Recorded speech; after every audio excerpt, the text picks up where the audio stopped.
That one right there. That one right there is Thanksgiving dinner. This one, Christmas. Hey everybody, it is time to harvest our sweet potatoes.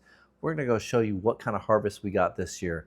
We're gonna talk about various things that go along with the harvest. Things like pests, what to do about those pests, what kind of pest causes different damages. We're gonna talk about curing your sweet potatoes.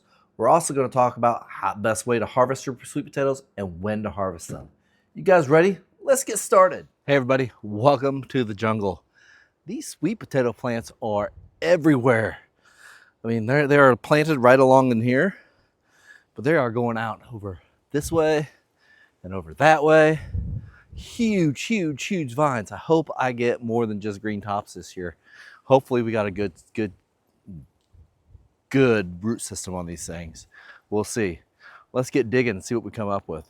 The first thing you guys got to know about harvesting sweet potatoes is when to harvest those sweet potatoes.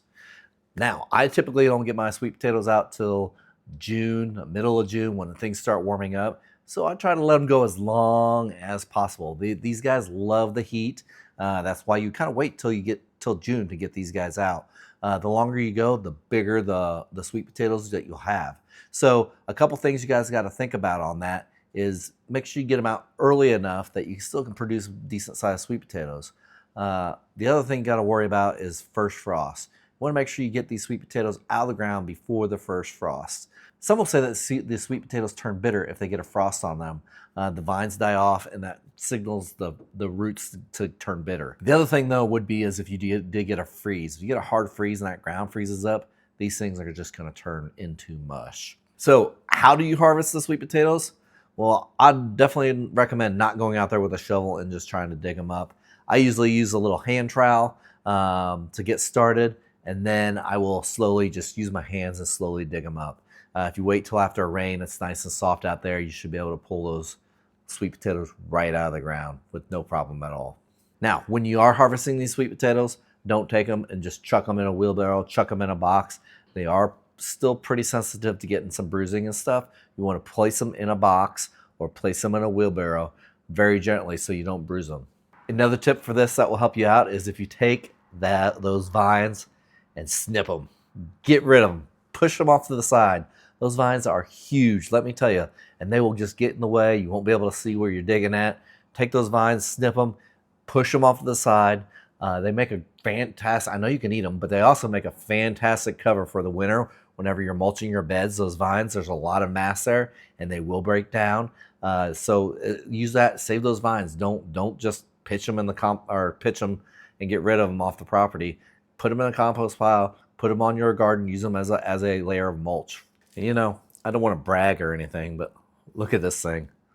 You talk about big head, big sweet potato. Got a good sized sweet potato here.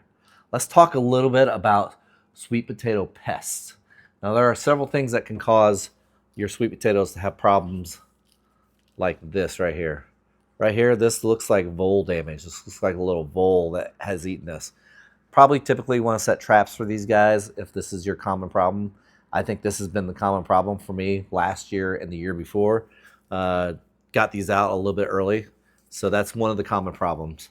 The other common problem here is you'll see little holes like this. That's going to be a wireworm.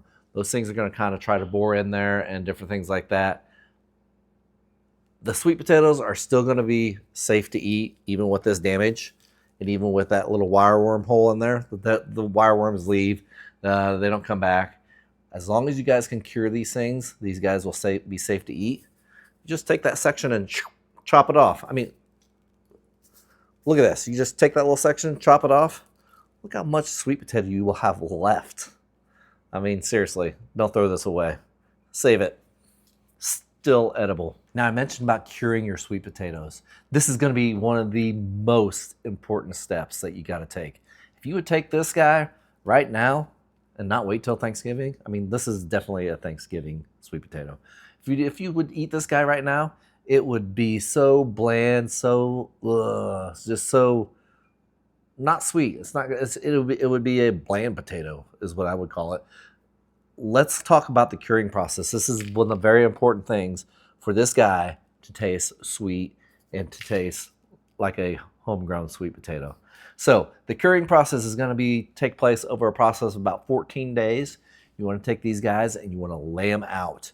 By laying them out in a garage, a basement, somewhere where it's fairly warm and somewhere where you can get a little bit of humidity would be best. Right now it's pretty dry around here, but we're starting to get some rain, so things are going to be a little bit more humid as things go. So if you did that, you'd be in good shape. Curing does two things. One, it makes that skin around the sweet potato and it causes it to preserve itself on the inside. Any little nicks, cuts, and scrapes, those guys are going to get healed up, or not really healed up, but hardened off, and it'll preserve everything that's on the inside of that potato and keep it for months on end. I've had sweet potatoes good for up to a year. And the other part of this is it's going to make things a lot sweeter. That sweet potato will the starches in there, something with the starches will combine, and you'll have a lot sweeter of a sweet potato by letting it cure for 2 weeks. Oh, and did I forget? Leave that dirt on that potato. Don't wash them. You need to keep that dirt on there until these guys are fully cured. Matter of fact, I just leave the dirt on these until I'm ready for them in the kitchen. And then I just wash it off and then peel it. Simple. Don't wash these guys. Keeping that dirt on will help them cure a lot better than if you wash them. So, as far as storage goes for these guys, you want to take them and bring them down in your basement. If you have a root cellar, bring them down there. You want a nice, cool, and dark place. Something where they're not going to get a lot of sunlight and definitely not going to get a lot of heat.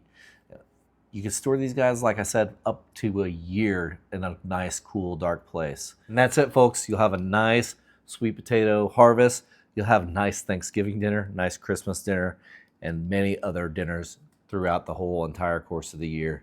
These guys are an excellent staple for my garden, excellent staple for my family to eat. I love planting sweet potatoes. I even love harvesting them even more, and I love eating them. So tell me down below, what is your favorite way to eat these sweet potatoes? We do a sweet potato hash. We do some, just barely bake like a sweet potato pie almost. It's like a casserole with some marshmallows on top, different things like that. We'll make them into French fries.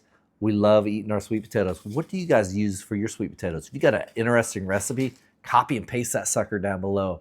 I'd love to try it. Heck, I might even try it on my channel, see how well it tastes.